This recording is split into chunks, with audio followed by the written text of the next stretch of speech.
nada, para mí un placer estar en la jornada y agradecer la oportunidad de poder moderar y de organizar también, agradecer a todo el equipo que estuvimos trabajando para que estemos hoy todos juntos. Y entonces, nada, la mesa 2 que tiene como título las experiencias innovadoras, entonces vamos a dar secuencia, ¿no? en ver las experiencias innovadoras en regeneración urbana, rehabilitación en el acceso a la vivienda en escala de barrios y edificios.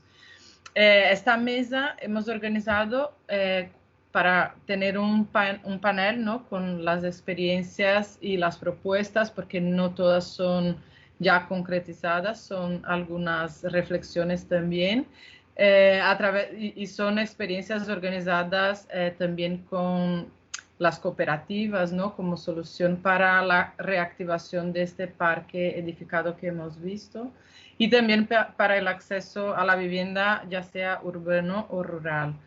El objetivo entonces es presentar la diversidad de experiencias y soluciones que articulan el tema de la rehabilitación, la organización social en forma de cooperativa, la preservación del patrimonio cultural edificado, como hemos visto también, y algunos también de los objetivos del desarrollo sostenible de la Agenda 2030 en el sentido de afrontar el reto que supone el acceso a la vivienda, como ha mencionado ahora mismo, ¿no?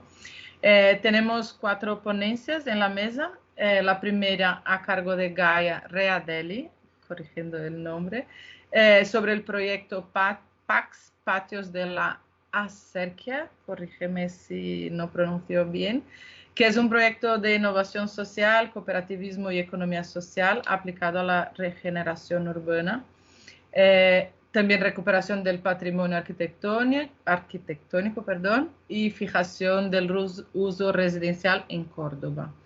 La segunda ponencia está a cargo de Rafael Manchado, que nos trae la perspectiva jurídica del proyecto Acertos de Celestina Urbana, que hemos visto en la jornada del año pasado, de Masovería también.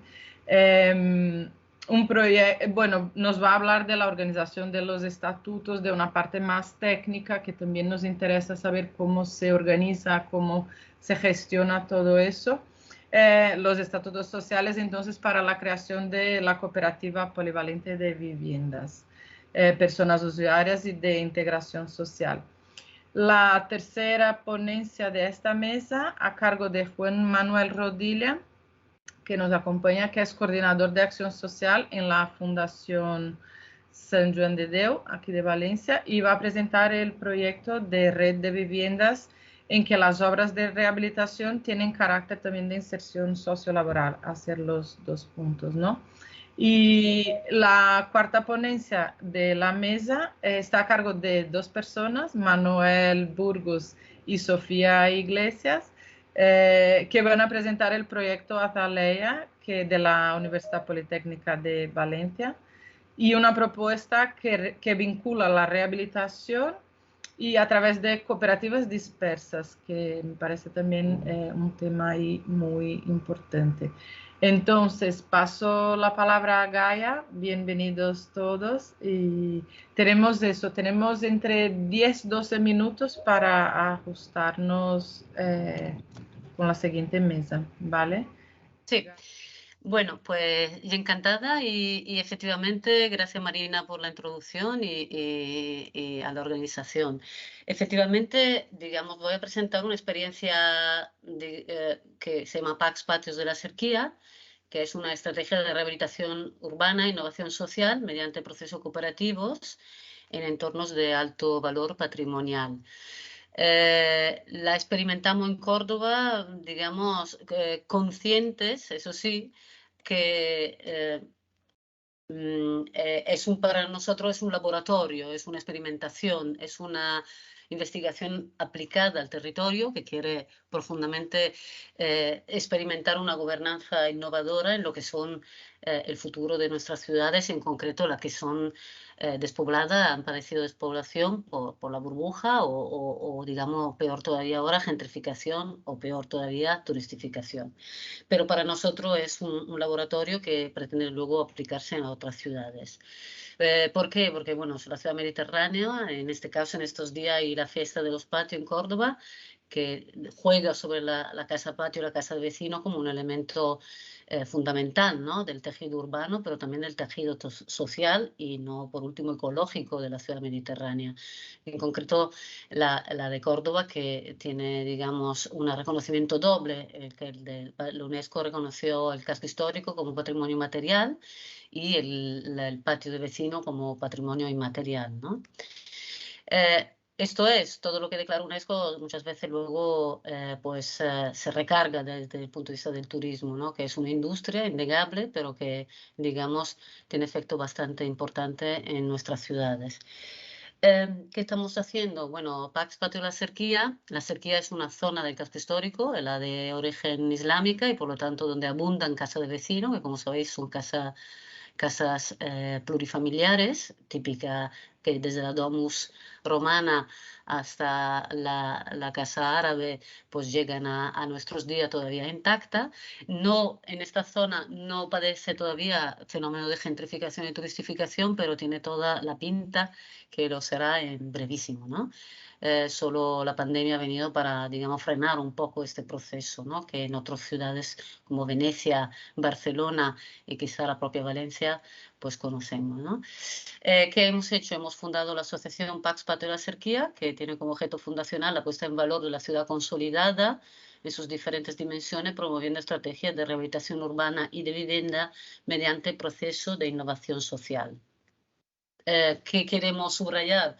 Bueno, pues que hay que fundamentar un cambio de modelo productivo, de la especulación a la cultura de la rehabilitación. Bien se ha dicho que afortunadamente Europa nos ha venido a indicar con claridad y con una fuerte inversión en fondos de rehabilitación energética que hay que cuidar de la existente antes de construir nuevas cosas. Por lo tanto, el parque existente es el activo principal para garantizar ese derecho a bien de la ciudad. Y tenemos que cuidar lo físico, pero también lo social, ¿no? Si rehabilitamos todos, pero no cuidamos a las personas, se pueden generar procesos negativos, ¿no?, de la evolución de la ciudad. ¿Cómo? Pues usamos, fomentamos o implementamos gobernanzas de procesos de regeneración urbana e innovación social. Entendemos que hay que compartir ese deseo de ciudad. ¿Y cómo? Pues intentando actualizar ese patrimonio material e inmaterial de las casas patio como un modelo de ciudad sostenible, social y medioambiental, y como un modelo de una operación que pretende ser innovadora de inclusión de la economía social en proceso de regeneración urbana. El PAX ha llegado a tener digamos, un ecosistema bastante amplio. Trabajamos bien con stakeholders locales, la primera cooperativa, la asociación de vecinos del casco histórico, asociaciones culturales, es decir, todo lo que es el enclave, digamos, de la realidad local, partners internacionales, el Consejo de Europa, somos parte de la convención de la red de la Convención de Faro sobre el valor social del patrimonio y que determina el concepto de comunidad patrimonial, que es aquella que sabe entender el pasado pero lo quiere proyectar hacia un futuro. La World Monument Fund, Fiadra y Banca Ética, que ha financiado la primera intervención, y otros agentes institucionales como pues, la Junta de Andalucía, el Ayuntamiento, la Escuela de Economía Social, que es una entidad que promueve, ¿no?, el cooperativismo también habitacional, y con 2 universidades de Córdoba y de Sevilla. Esta es Córdoba, el casco histórico, en la parte central, esta es la parte romana y esta es la parte de la cerquía. Digamos, es una parte bastante importante. La parte sur obtuvo, digamos, una intervención con fondos europeos que la ha regenerado bastante, y la parte norte es como todavía un poco así, en ese momento de suspensión que está más que garantizado y más que establecido, estudiado, que es premonitor de un fenómeno de transformación y de intervención de fondos básicamente especulativos en muchos casos, ¿no? PAC se apoya en 3 ejes. El patio, o sea, el ecológico, el patio como un sistema ecológico, una célula ecosocial, la entendemos, como se ve en esta fantástica maqueta de un patio egipcio, pero vamos, es un poco la historia mediterránea que conocemos y allí también la conocéis bien.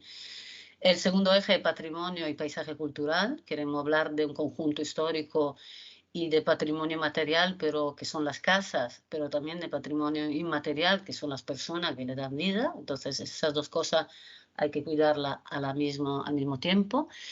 Y en ese sentido estamos haciendo, digamos, relevando la oferta para generar la demanda.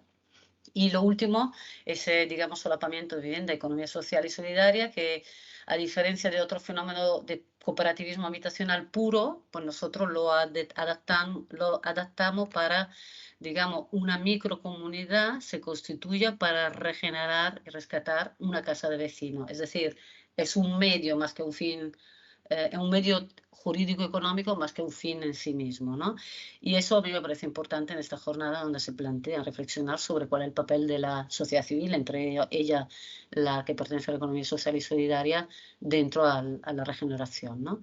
Nos queremos transformar en una startup de regeneración urbana e innovación social, que sería su destino transformarse en una cooperativa de segundo nivel, como alguno de vosotros ya ha citado, donde el sistema decisional es horizontal, donde forman parte pues, la diferente cooperativa, la cooperativa de trabajo, la cooperativa de economía social y, por supuesto, la asociación de vecinos, que son, en definitiva, los principales actores, ¿no?, de esta condición. Esta es la típica casa patio. Detectamos cuáles son de valor patrimonial o en mal estado, vacía o semivacía. Muchas de ellas son mujeres que viven solas en una casa enorme. Promovemos grupo ciudadano con el laboratorio en la ciudad, y para que se constituyan y decidan vivir juntos, ya que tiene que ser una forma autónoma, ¿no? No se puede obligar porque hay mucha promiscuidad, digamos.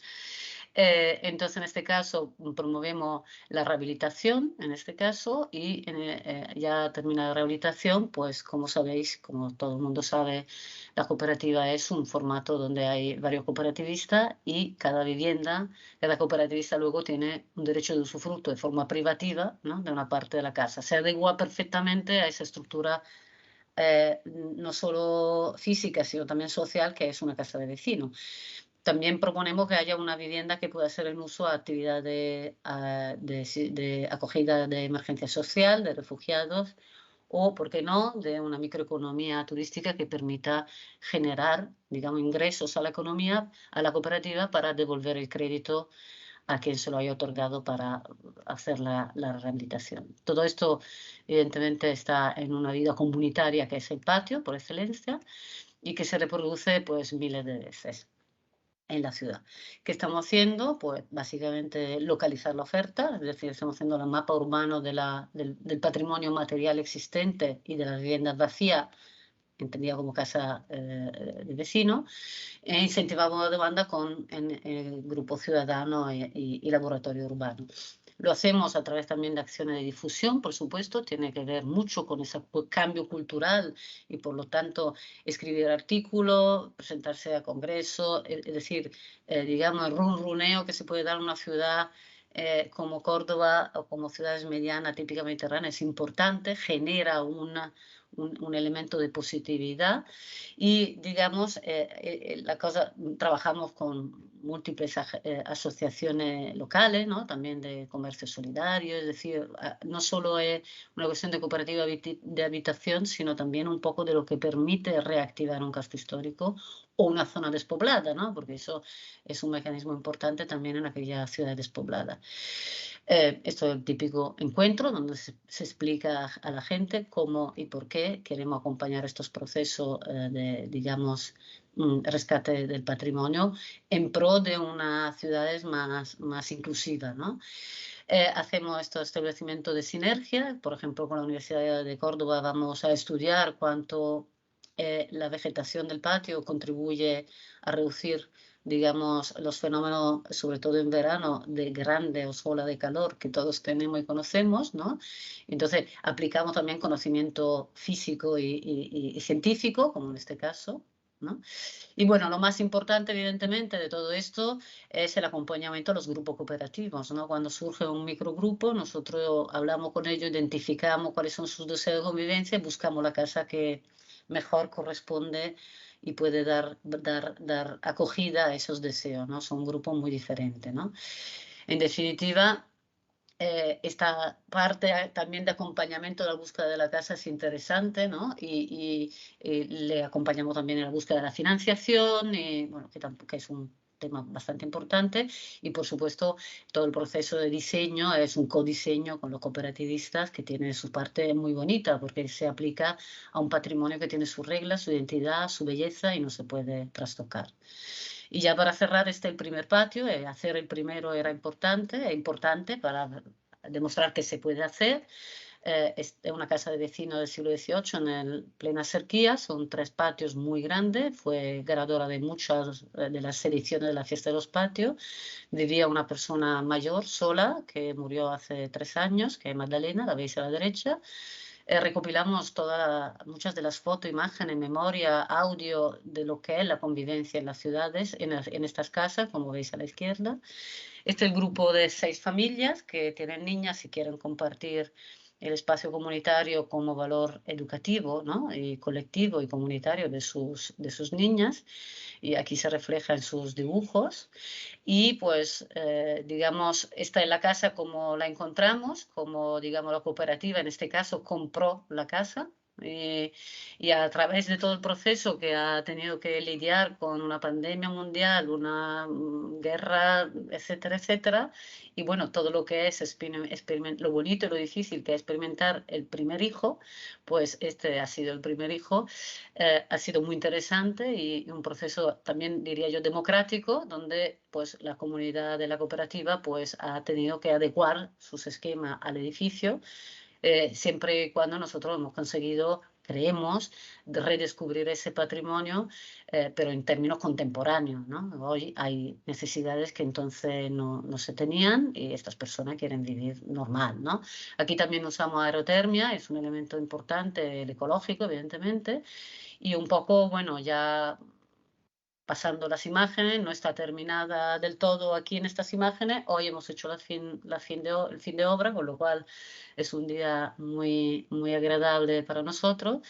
Y bueno, como veis, hemos intentado un poco mantener también una, digamos, identidad de cada vivienda, aún perteneciendo a un unicum, que es una casa de vecino, con lo cual esa infinita búsqueda típica también en el fenómeno cooperativo de colectivo e identidad, digamos, individual, hay que saber gestionarla, ¿no? Porque y una casa de vecino es un lugar espectacular para eso.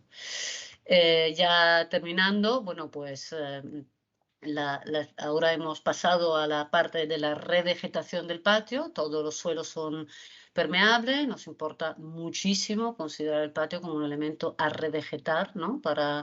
Como una resiliencia frente al cambio climático en una ciudad como la nuestra.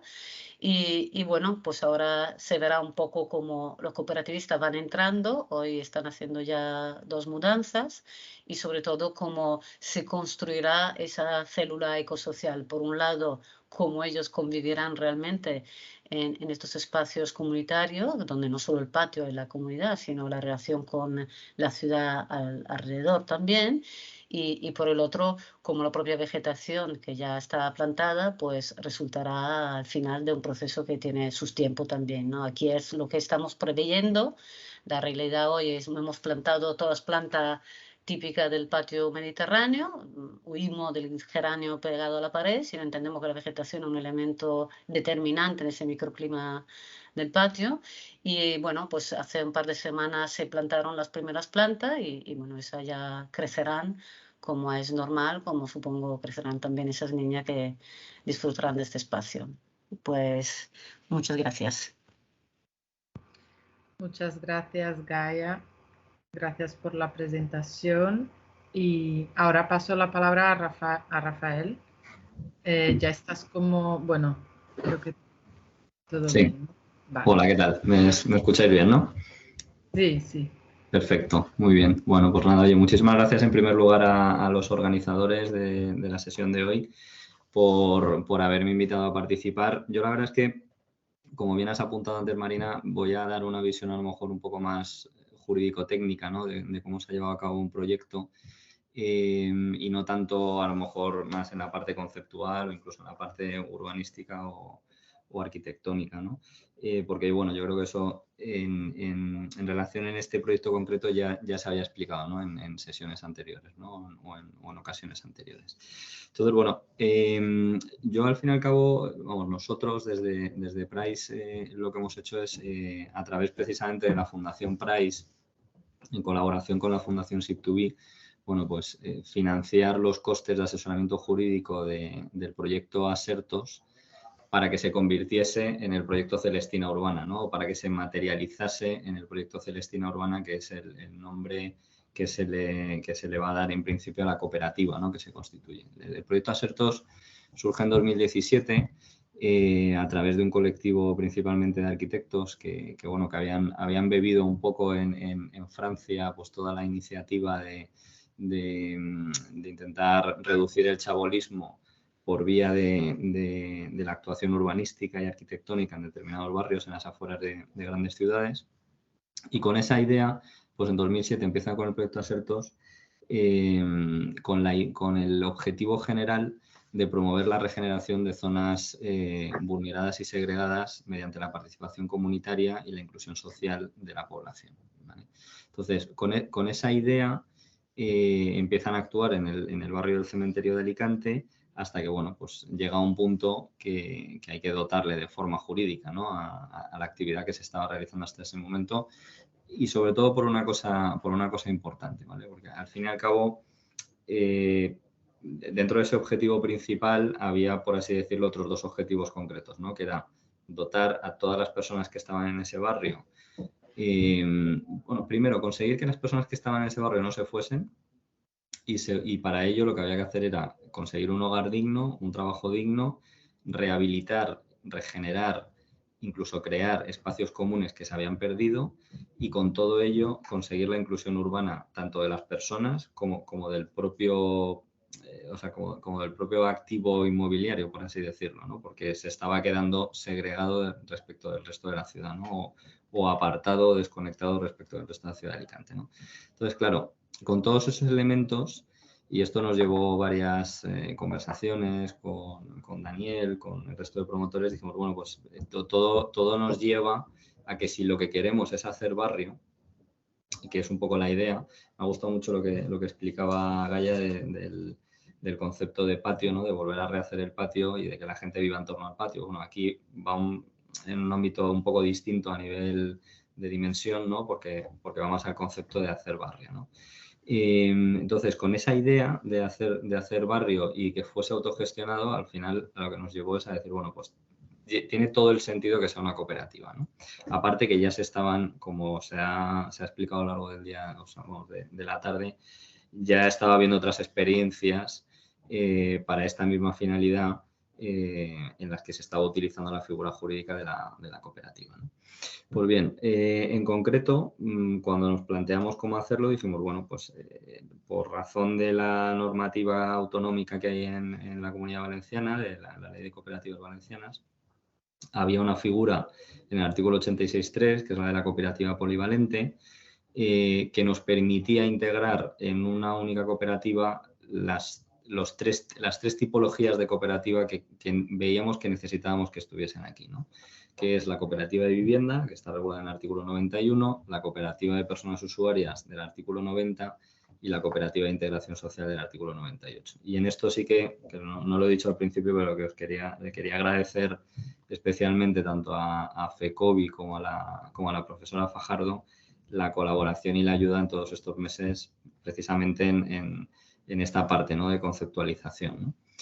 Y traigo aquí una cosa que ha dicho el consejero al principio que me ha gustado, que ha dicho que hay que ser atrevidos, ¿no? Hay que ser atrevidos un poco en proponer cosas nuevas, en intentar forzar, y yo creo que en eso también los que nos dedicamos al derecho, pues hay que intentar forzar un poco o llevar las estructuras jurídicas a los límites dentro de lo que se pueda y aprovecharlas, ¿no?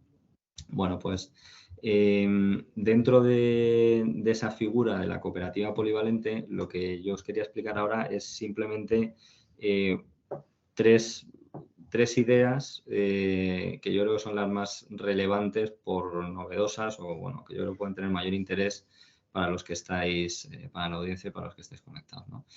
La primera es cómo definir bien los fines y el objeto de la cooperativa, ¿vale? Aquí, al fin y al cabo, lo que se trataba, y así se plasma en los estatutos, es de que la cooperativa tiene como finalidad la regeneración integral y sostenible de áreas rurales o urbanas en situación de vulnerabilidad, ¿vale? ¿Y a través de qué? A través de un desarrollo comunitario basado en activos y recursos locales, ¿vale? Y me pego mucho a la redacción de los estatutos porque le dimos muchas vueltas y al final yo creo que es lo que recoge bien el objeto que tenía, ¿no? Con esta finalidad, ¿qué hace la cooperativa? Bueno, pues la cooperativa lo que va a hacer es, a nivel conceptual, es poner en relación en un mismo territorio que tiene la condición de vulnerado o segregado a personas que quieran establecer su vivienda principal en ese territorio, o bien a personas que ya sean propietarias de vivienda en la zona y a entidades que promuevan la inclusión residencial, sociolaboral y comunitaria en ese territorio en concreto. Y introdujimos un concepto también de sostenibilidad, ¿vale? Porque lo que se quería precisamente es que no se creen comunidades que sean efímeras, sino que se cree barrio, ¿no? En ese sentido de que haya bueno, pues un mantenimiento no solo de la regeneración urbana, sino también de la cohesión social que se pretende comenzar a generar con la creación del barrio, ¿no? Entonces, precisamente la cooperativa, lo que establecimos en los estatutos es que dirige su actividad a la gestión sostenible del barrio o de la comunidad regenerada, y ahí, por eso, tiene ese carácter de polivalente, ¿no? No es solo de vivienda, ¿no? Tiene que prestar servicios y es de integración social, ¿no? ¿Por qué? Porque crea y mantiene una organización comunitaria que permite un ecosistema inclusivo y solidario, ¿no? Con vocación de permanencia en el tiempo y en el espacio. Bueno, pues todos estos elementos que pueden parecer a lo mejor un poco etéreos, pero no lo son. Son realmente la finalidad que teníamos y plasmada de la manera más fiel posible en los estatutos. Entonces, dentro de esa naturaleza que podemos definir como poliédrica que tiene la cooperativa, hay tres realidades muy concretas. Por un lado, es una cooperativa de viviendas. Si nos vamos a lo jurídico, ¿no? Ya decíamos antes, artículo 91. Entonces, esa cooperativa de viviendas básicamente lo que hace es que aglutina a personas que quieren o tienen la necesidad de establecer su vivienda principal en esa zona, y se va a hacer en un régimen de cesión de uso, ¿vale? Tanto respecto de las viviendas como incluso también de locales, aparcamientos, servicios o edificaciones complementarias que pueda haber en el barrio, porque si estamos creando barrio, obviamente las personas que ahí vivan necesitan una serie de servicios o incluso pueden querer establecer sus actividades o sus pequeños negocios en la zona, ¿no? En el barrio. Luego, por otro lado, es cooperativa de personas usuarias, ¿vale? Es decir, y no solo los servicios que van íntimamente ligados a la vivienda, como pueda ser la electricidad, el agua, internet, sino otros muchos servicios que van muy vinculados al último al último ámbito que tiene la cooperativa, que es el de integración social, ¿no? Entonces, ahí hay servicios que puede haber desde comunicación, movilidad o cualesquiera otros que sean necesarios precisamente para esa creación del barrio. Yo, por ejemplo, muchos días hablando con Daniel, decíamos, bueno, pues puede ser que a lo mejor haya una lavandería, ¿no?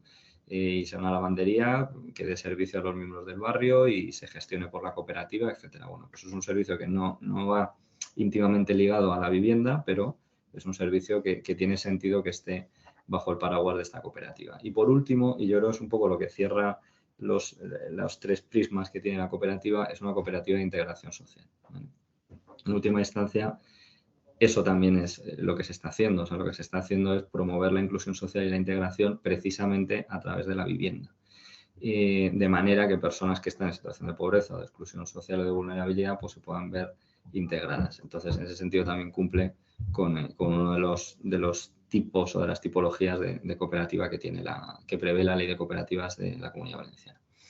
Si nos vamos a quiénes son las personas socias, lo que básicamente identificamos fueron varios bloques. Por un lado están las personas socias residentes, en la medida en que son los titulares del derecho de uso de las viviendas y de los locales cooperativos, Y ahí, bueno, lo que se establece en los requisitos, pues, o sea, en los estatutos, perdón, son los requisitos que tienen que cumplir esas personas, que siempre serán físicas, obviamente, para poder acceder a ser titulares de ese derecho de uso de la vivienda o de los locales cooperativos, ¿no? Luego, por otro lado, clasificábamos también lo que son las personas socias usuarias, porque el usuario no es o no tiene, puede coincidir con el residente, pero no necesariamente va a tener que ser el residente. ¿Quién es la persona socio-usuaria? Bueno, pues aquel que recibe de la cooperativa servicios de acompañamiento sociolaboral, animación comunitaria, acompañamiento residencial, los suministros y otros servicios que en la línea de lo que apuntaba anteriormente pueda prestar la cooperativa. Dentro de las residentes, lo que pasa es que lo categorizábamos de manera distinta, estarían también las residentes temporales. Como decíamos, oye, había una vocación de permanencia, pero puede ser que haya gente que quiera vivir en el barrio de manera temporal. Bueno, pues con las limitaciones que nos establecía la ley, básicamente, definíamos a personas residentes temporales que no puedan, o sea, que no estarían más de 3 años y que no pueden superar la quinta parte del total de las personas socias de carácter indefinido, ¿no? Ni tampoco, obviamente, de la quinta parte de los votos que éstas tengan en la Asamblea General. Luego hay otra figura que es la figura que también tiene cierta temporalidad, que es la de la persona socia expectante, que son todas aquellas personas que quieren llegar a ser personas socias residentes, ¿no? Entonces, bueno, pues ahí lo que hay es una gestión por parte de la cooperativa de todas esas solicitudes de querer vivir en el barrio, ¿no? Y de querer ser miembro de la cooperativa, socio de la cooperativa. Había otra categoría que es la de la persona socia de trabajo.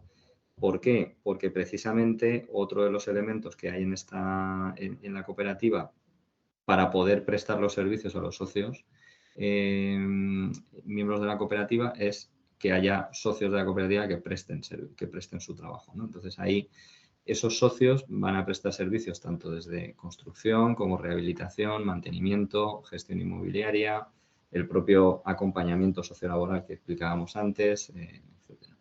Y por último, y como cierre, y como en todo este tipo de cooperativas, pues también se preveía la posibilidad de que pudiese haber personas socias que tuviesen carácter público, ¿no?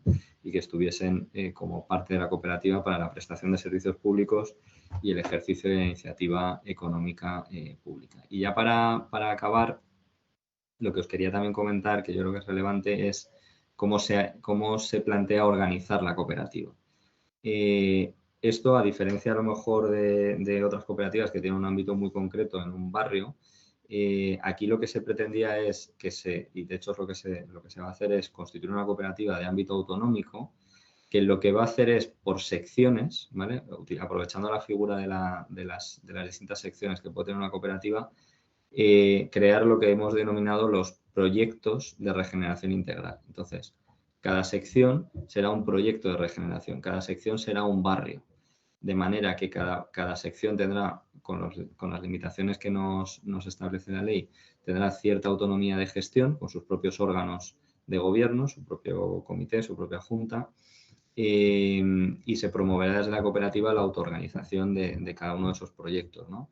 Ya sabemos, bueno, pues que hay una serie de limitaciones, o mejor dicho, de especificidades que establece la ley, pues que ese proyecto tiene que tener un patrimonio, tiene que tener un patrimonio separado, identificados los activos que están dentro de ese patrimonio. Por ejemplo, el propio hecho de que los activos inmobiliarios que sean titularidad de la cooperativa, que estén adscritos a un proyecto, pues se tenga que hacer así constar en el registro de la propiedad, ¿no? Que están vinculados a ese proyecto en concreto.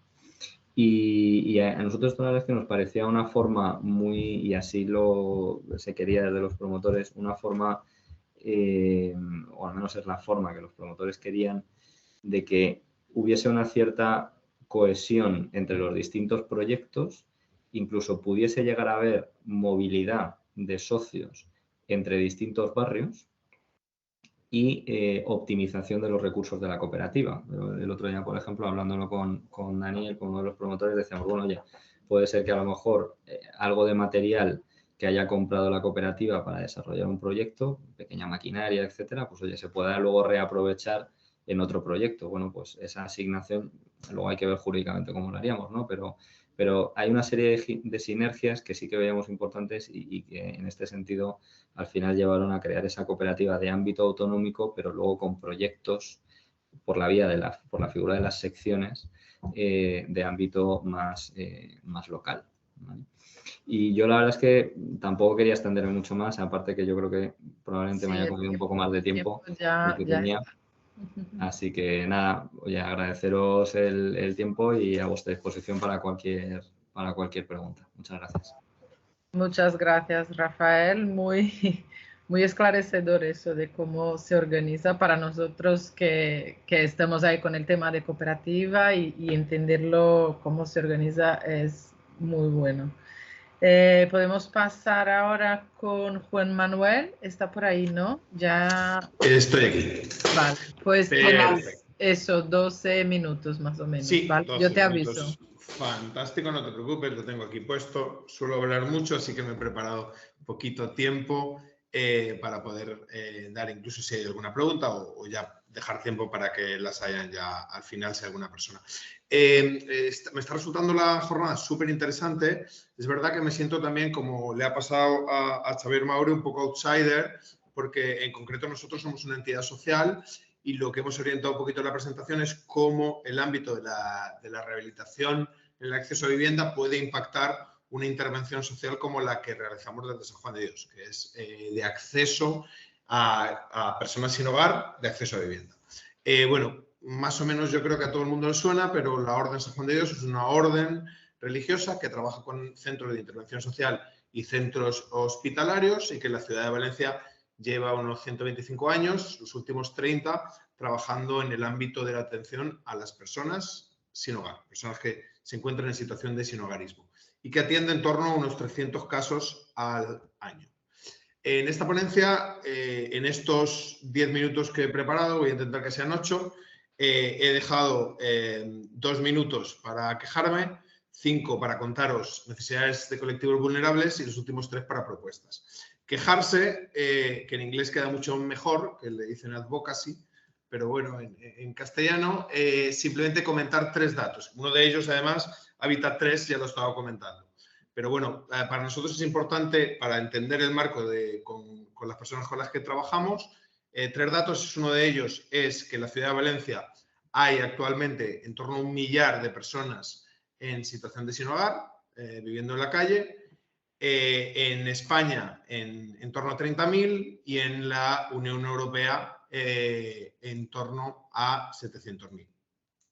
Todo esto, como bien diría hace ahora muy poco, que falleció hace un año Arcade Oliver, que era muy querido, y hubiera dicho, bueno, pues si hay gente viviendo en la calle, eso debe ser que es que están todas las viviendas llenas. Desgraciadamente no, y esto lo cito en este marco en el cual no hace falta decirlo porque sois todos expertos en vivienda, pero sabéis que España es el país de la Unión Europea con más número de vivienda vacía, hay 3,5 millones de viviendas vacías. Y justo en la Comunidad Valenciana es uno donde la densidad de viviendas vacías es más elevada, como podéis ver en la imagen de la derecha. Y por último, este dato ya lo han compartido antes los compañeros de Habitat 3, justo no este, pero uno similar, es el ámbito de la vivienda social. Cómo España está a la cora de vivienda social. En concreto, este dato es vivienda social sobre 100 habitantes. Entonces, San Juan de Dios, Valencia, lo que hacemos es una intervención con personas sin hogar. Actualmente tenemos un centro de acogida con 50 plazas y una veintena, casi una veintena de viviendas, 19, y ello implica 102 plazas en habitaciones individuales, donde atendemos a personas sin hogar. Tenemos un tiempo de intervención que está en torno a 270 días de estancia y intentamos que de esas personas que entran en situación de sin hogar salgan con una vivienda. O sea, en torno a lo que medimos es el etos del sinhogarismo, el estatus residencial en base a una categorización europea, pero esa es nuestra medición de impacto. Lo que tratamos de trabajar con las personas es mejorar la salud, mejorar su nivel de ingresos, mejorar su vinculación comunitaria en las redes informales de apoyo y su formación y empleo. Esto nos hace que del 100% de personas que atendemos, tenemos los datos de hace un par de años, con una media de estancia de 270 días, si 10 personas o 100 entran en el recurso sin hogar, 8 o un 84% salen con una solución residencial, ¿vale? Elevamos también el tema de los ingresos, el tema de la salud, la vinculación a las estructuras de salud, etcétera, etcétera. Y en torno a un 16% o en torno a 2 sobre 10 vuelven a situación de calle. Esto no os voy a decir, pero bueno, también medimos 2 años más tarde cómo está la gente para que la gente siga reteniendo la situación residencial y vemos que sí, como podéis ver aquí, el ingreso medio de las personas cuando llegan en torno a 100 euros al mes, salen en torno a... Uy, perdón, me he ido.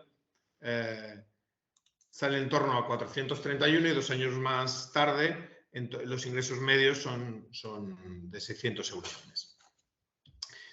Dicho esto, esto es la parte positiva, también hay muchas dificultades que encontramos en el trabajo. 7 de cada 10 personas que salen de nuestros recursos con situación residencial no dispone de contrato de alquiler. Están haciendo los contratos informales de alquiler. Hace poco tuvimos un caso, también por citaros, por ejemplo, una familia monomarental con una mujer con 3 niños y un ingreso medio mensual de 1.050 euros. Estuvimos 3 meses de búsqueda de vivienda y se visitaron 65 viviendas para que pudiéramos encontrar un propietario dispuesto a alquilarle una vivienda. Finalmente se encontró y se encontró a 100 kilómetros de distancia de la ciudad de Valencia. Fue posible encontrar una vivienda de alquiler para esta persona en Valencia. Y una de las dificultades, ya no tanto de las personas atendidas, sino de las ONGs o que atendemos en el ámbito del sin hogar, es que tenemos grandes dificultades para alquilar vivienda con fines sociales. Por lo que muchas veces optamos por el ámbito de la adquisición o otras opciones, como vamos a hablar. Ahí ya entramos un poco en el meollo, propuestas.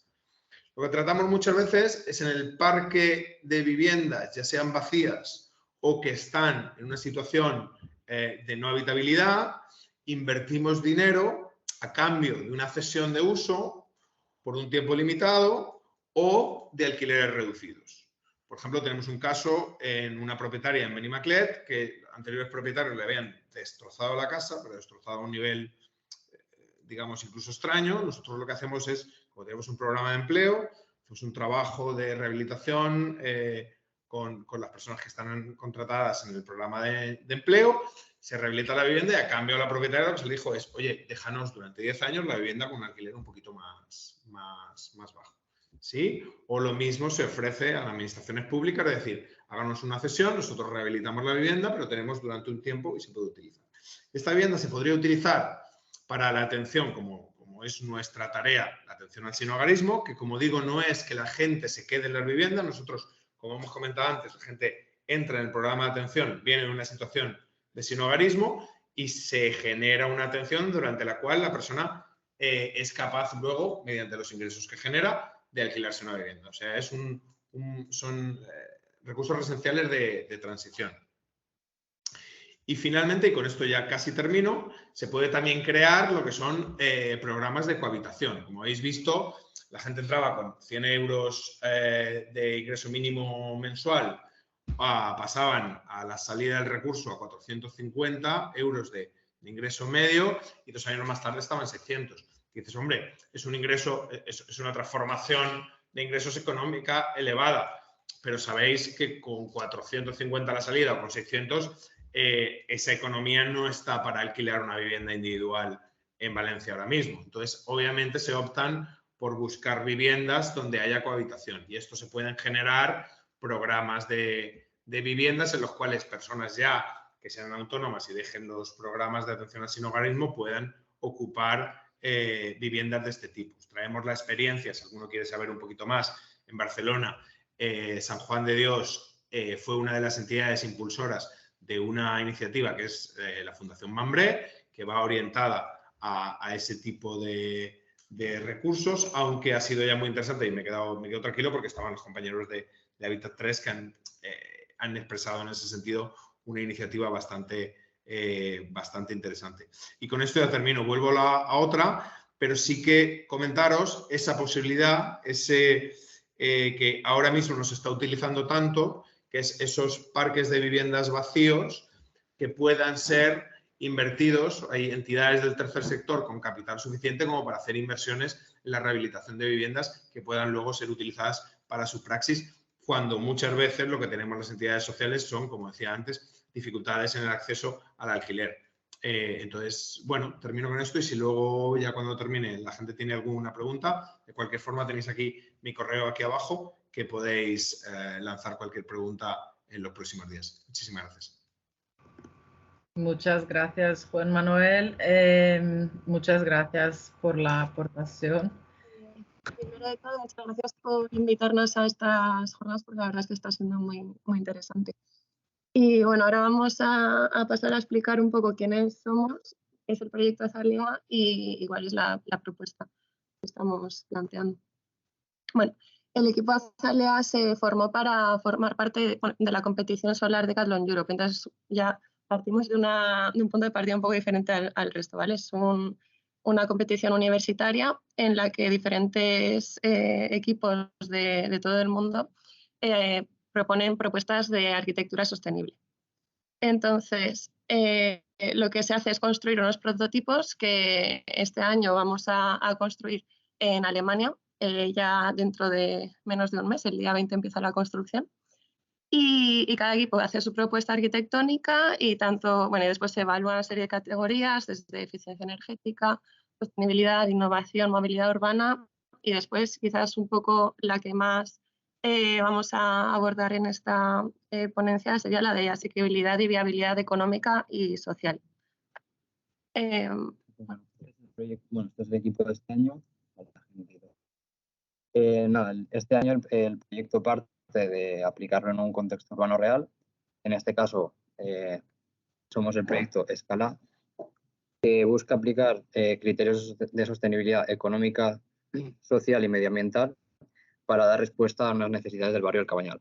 El Cabañal es un barrio de la ciudad de Valencia que originalmente surge como un pueblo de pescadores.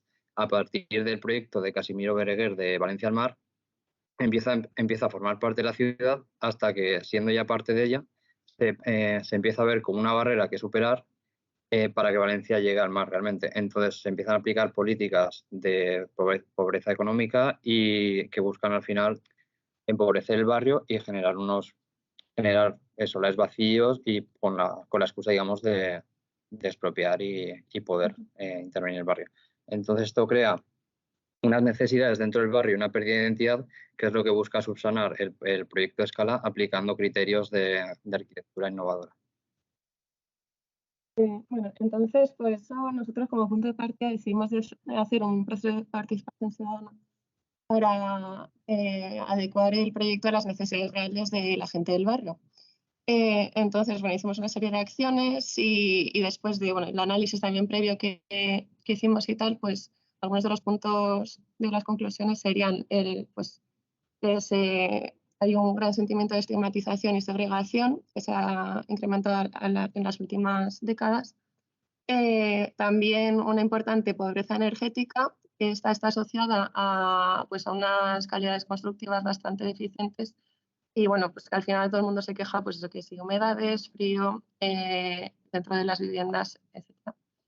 Y después lo que sobre todo preocupa ahora mismo en cuanto a la asequibilidad y al acceso a la vivienda, el grave proceso de gentrificación en el que está inmerso el barrio. También hay está asociado directamente a la turistificación porque es un barrio con mucho potencial de turismo. Y se ha cortado un poquillo el gráfico, pero algunas de las conclusiones de las encuestas y tal que hicimos es que el 80% más o menos de los encuestados pues dicen eso, que el acceso a la vivienda es inasequible económicamente. Como hemos comentado, como estás comentando, también es un barrio que ha sufrido un grave proceso de degradación urbana en el que encontramos una gran cantidad de solares vacíos y solares por edificar. Entonces, por su carácter de pueblo marítimo, lo que encontramos es un barrio con una trama urbana bastante consolidada y bastante regular, en el que, digamos, los solares se componían mediante la clásica barraca valenciana, más un espacio intersticial entre ellas llamado la escala, que servía para reparar el tejado de paja de las barracas. Entonces, de ahí es de donde surge el proyecto el nombre del proyecto, porque este elemento de la escala se introduce en el proyecto como una parte del mismo, buscando generar un colchón térmico y, digamos, que sirva como eje de comunicación del proyecto. Exacto, como el protagonista del proyecto, digamos. Entonces, esto permite crear, digamos, una comunidad dentro del barrio, buscando atajar, digamos, los problemas de movilidad urbana, de vivienda pública, jardines urbanos, y crear al final volver a darle esa vida al barrio que ha perdido durante todo este proceso de degradación. Lo que se ven aquí como volúmenes azules serían los solares vacíos de titularidad pública que hay en el barrio ahora mismo en esta zona. Entonces, eso pues igual, como hay tantos dispersos por todo el barrio, se ha identificado como un potencial de dinamización del barrio, pero ahora vamos a explicar cómo hacerlo de una manera pues socialmente responsable, sí, digamos. Digamos, todo el proceso que habría que llevar a cabo un poco para aumentar la accesibilidad a la vivienda y demás. Entonces, bueno, como hemos comentado, lo que busca el proyecto al final es crear una cooperativa de vivienda dispersa que sirva también, debido a la pobreza energética del barrio, como cooperativa energética. Es decir, que las viviendas estén comunicadas entre ellas y permitan aprovechar todos los problemas de todos los sistemas de generación pasiva para alimentar energéticamente las viviendas y así reducir su alquiler y reducir su impacto energético dentro del barrio. Para el acceso a la vivienda, lo que se plantea es un modelo en el que los solares de uso público se ceden a la cooperativa, se amortizan durante un periodo de años y luego se construye y se amortiza la vivienda durante un periodo de años, y a partir de esto, cuando acabe ese periodo, la vivienda pasa a ser parte en este caso, el promotor que ha puesto el solar. También se busca un promotor público o bien una asociación, un promotor social, digamos, que no busque generar beneficio a la hora de invertir, o sea, no busque generar un beneficio a la hora de invertir en la construcción. Entonces, gracias a estas dos combinaciones y a las ayudas, se reduce mucho la inversión inicial que se tiene que hacer a la hora de construir el proyecto, lo que permite una mayor accesibilidad para gente con menos recursos Entonces, en el esquemita de la derecha, bueno, están en inglés porque como es lo que damos a la competición, pues bueno, no lo hemos traducido, pero bueno, creo que se entiende más o menos. Sería pues que las entidades públicas propietarias de estos solares ceden el uso de los mismos a una entidad privada, que podría ser pues desde una cooperativa privada a menor escala o ya una federación, etcétera, a mayor escala, que esta es la que desarrolla la cooperativa dispersa. Dispersa porque así se adapta al tejido urbano del Cabañal y bueno, no sería un edificio muy pequeño, sino que entre varios edificios en diferentes parcelas pues podrían componer esta cooperativa. Y después eso, como ha explicado Manu, con lo que los vecinos pagan de alquiler, pues se iría rentabilizando, digamos. Recuperando la inversión inicial de Y asimismo también se incorporaría un local comercial en planta baja que bueno, estaría destinado en principio a actividades pues, socialmente responsables, que bueno, por eso al final como el propietario sería esta promotora social, pues bueno, tendría que existir una serie de criterios a cumplimentar por estos, bueno, por quien quiera alquilarlo, ¿no? Y después, bueno, entonces hicimos un análisis económico de todo lo que conllevaría este proceso y sobre todo partiendo de la base de no superar el 40%, o sea, que el alquiler de estas viviendas nunca supere el 40% de los ingresos de medios de las familias del barrio. porque está establecido ese 40% como la barrera entre, donde te pone, digamos, el límite de la pobreza, ¿no? No destinar más del 40% de los ingresos a la vivienda. Entonces, es por esto que decidimos proponer 3 niveles de alquiler para adecuarse a las diferentes necesidades de las unidades de convivencia. Y bueno, lo que se ha demostrado es que al final, en un plazo de unos 40 a 50 años, se puede rentabilizar por completo la inversión con unos alquileres mucho menores a los habituales, a los reales en este momento. Porque lo de la izquierda es el precio actual de alquiler en el barrio, es de 9,28 euros al mes por metro cuadrado, y nuestra propuesta pues lo propone pues a la mitad y al mismo tiempo con unas calidades constructivas y después de costes de mantenimiento y costes en cuanto a consumo energético y tal, muchísimo menores, y bueno, al final que ha aumentado la calidad de vida de los vecinos. Digamos que al final también con la búsqueda de crear una cooperativa energética y demás, se busca también reducir todos estos costes al final fijos en cuanto a electricidad, cuanto a consumo de energía y demás, reducirlos y ayudar a que el alquiler sea más barato y más sostenible para la gente. Entonces, nada, esto se traduce un poco en la fachada. Bueno, como hemos comentado también al principio, al final se trata de buscar la rehabilitación del barrio y volverle a darle esa identidad de barrio de vecinos, de pueblo pequeño de pescadores, aplicando criterios de arquitectura innovadora y de integración dentro del propio barrio. Entonces, como vamos un poco justos de tiempo, vamos a pasar un poco por encima. Entonces, esto se traduce en un modelo constructivo industrializado que se permite adaptar a varios tipos de solares y a varios tipos de unidades de convivencia. Es decir, se puede plantear desde viviendas individuales individuales hasta grupos de familias, todo ligado al espacio público y a un patio interior que permite la comunicación de las propias viviendas. También eso, como zonas comunes para enfatizar estas relaciones sociales, estarían el patio central y la zona de cubierta.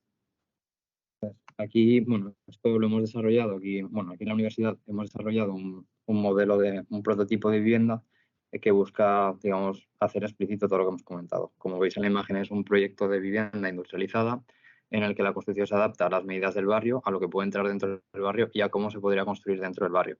De esta manera, hemos conseguido construir aquí en la universidad un modelo de vivienda con muchos sistemas pasivos de recuperación de agua, generación fotovoltaica, generación de agua caliente mediante placas solares, el sistema del calor para ayudar a la ventilación de la vivienda, tubos solares. Es decir, al final, una vivienda sostenible que puede ser construida con bastante rapidez y atendiendo a los criterios de sostenibilidad que se exigen un poco hoy en día. Entonces, nada, esto es un poco en lo que ha quedado con todo el equipo más o menos de cuerpo presente y donde se ve pues la innovación en arquitectura y cómo la fachada busca adaptarse a las condiciones del barrio. Y ya pues nada. Coméntalo tú si quieres.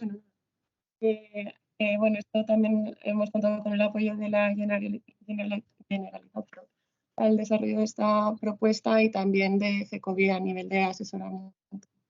Y ahora eso, el prototipo es lo que habéis visto construido, pues lo estamos desmontando para llevarnos a Alemania ya y ahí pues explicarles todas las propuestas de agricultura, ingeniería, asequibilidad, etcétera. Sí, al final nuestro proyecto de nivel hemos sido la única universidad seleccionada de España y el proyecto se va a quedar ahí durante 3 años para que se estudie. Digamos que todo lo que hemos dicho ahora mismo y estamos propuesto en el papel, que no se quede en el papel, que realmente se cumpla todo lo que hemos dicho y ya ver qué eso. Pero bueno, muchas gracias por atendernos y aquí queda un poco lo... Pues aunque aún esté en el papel, muy, muy interesante la propuesta. Os agradezco a todos que han participado en la mesa. No tenemos mucho tiempo, entonces os agradezco la disponibilidad de tiempo de estar aquí y voy a pasar la palabra a la directora general Elena para que pueda avanzar con nuestra última mesa de hoy.